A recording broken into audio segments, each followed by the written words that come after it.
Matter traditionally is anything that has mass and volume, or in other words, matter takes up or occupies a non-zero space with a non-zero mass. In general, matter doesn't have an exact scientific definition, and there are differences in definition and usage of the term matter in different fields of science. In chemistry, it might be more comfortable to consider matter as what is made up of atoms, or better, as what is made up of electrons, protons, or neutrons. In physics, it might be more comfortable to consider matter as particles with a non-zero rest mass. So here we can see that from our food, furniture, buildings, to mountains, planets, stars, and so on, all can be considered as matter, where on the other hand, it doesn't include energy phenomena like mechanical waves such as sound and sea waves, or electromagnetic waves such as visible light and associated massless particles, photons. Matter can exist in distinct physical forms or states. Four common states of matter are solid, liquid, gas, and plasma, which can easily be distinguished by qualitative differences in their properties. From macroscopic point of view, solid, liquid, and gas are different in variability or changeableness of their volume and shape, or simply the way by which they fill a container. In this regard, in simple words, matter in the solid state or a solid is associated with a fixed volume and a fixed shape. Liquid is associated with a fixed volume but a variable shape, and a gas is associated with a variable volume and a variable shape.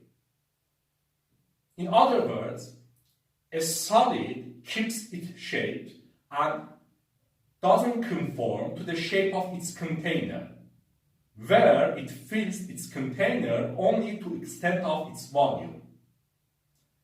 A liquid varies in shape and conforms to the shape of its container, where it also fills its container only to the extent of its volume. A gas, like a liquid, varies in shape and conforms to the shape of its container, but it fills its container completely, regardless of the volume of its container. In this regard, plasma behaves like a gas. It is also good to mention that we have the term fluid, where fluid is a liquid or gas that continually deforms or flows under an applied shear stress or external force. Fluids, based on their compressibility, can be classified into compressible and incompressible fluids, where volume and density of compressible fluids, such as gases like air, change considerably by change of pressure, while volume and density of incompressible fluids, such as liquids like liquid water, varies insignificantly by change of pressure. In atomic point of view, we consider constituent particles of matter identifiable as separately distinguishable entities such as atoms, molecules, ions, and ion pairs. Solid, liquid, and gas qualitatively differ in mobility of constituent particles and their distance from each other, where by mobility we mean ability and freedom of constituent particles to do translational, rotational, and vibrational motions. Generally, from solid to liquid to gas, distance between constituent particles increases. Constituent particles are very close to each other in solid, close to each other in liquid, and far from each other in gas. By increase of distance, density of matter and strength of forces or interactions between constituent particles decrease. So generally, solid and liquid, especially solid, are much more dense than gas. And while interactions between constituent particles are dominant in solid and liquid, especially solid, they become almost negligible in gas. In addition, mobility of constituent particles from solid to liquid to gas generally increases. In gas, constituent particles freely move and easily can have translational, rotational, and vibrational motions. In liquid, we can have all these three types of motion, but closeness of particles makes translation and rotation difficult, where this difficulty becomes so severe in solid that we usually consider only vibrational motions for constituent particles of matter in the solid state. Plasma is similar to gas in variability of shape and volume and mobility and distance of constituent particles. The fundamental difference between plasma and gas is the electric charge of constituent particles. In gas, separate constituent particles all are neutral with zero electric charge. But in plasma, unbound charged particles like electrons and ionized atoms or molecules individually moving around are also present.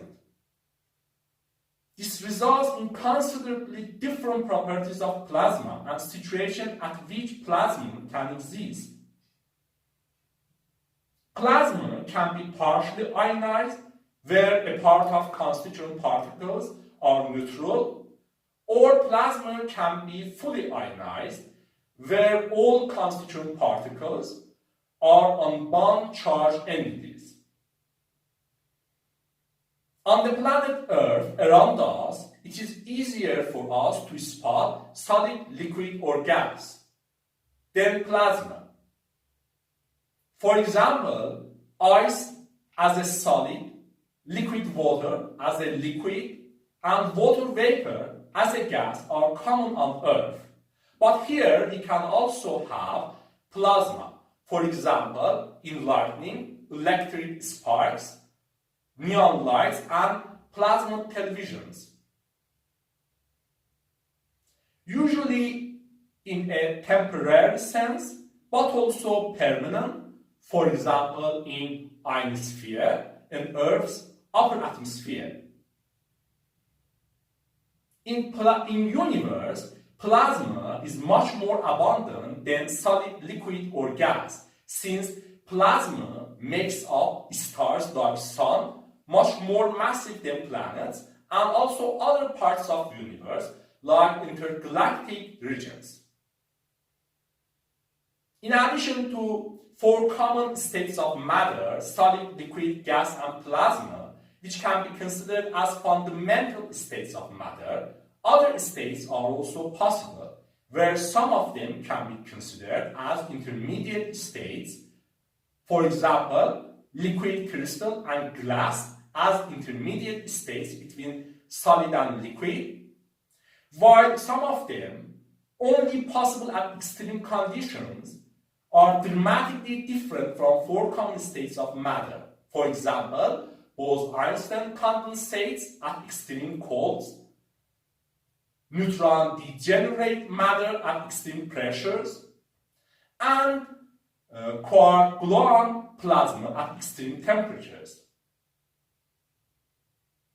Different states of matter can be different in properties, so they can also have differences in their treatments, capabilities, applications, and so on.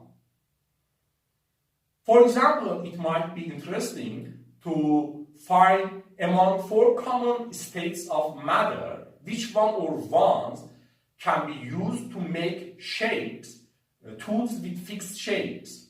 which one or ones can be carried in open containers, which one or ones can dissolve things practically, which one or ones can pressurize inside a closed container with a minimum mass, and so on.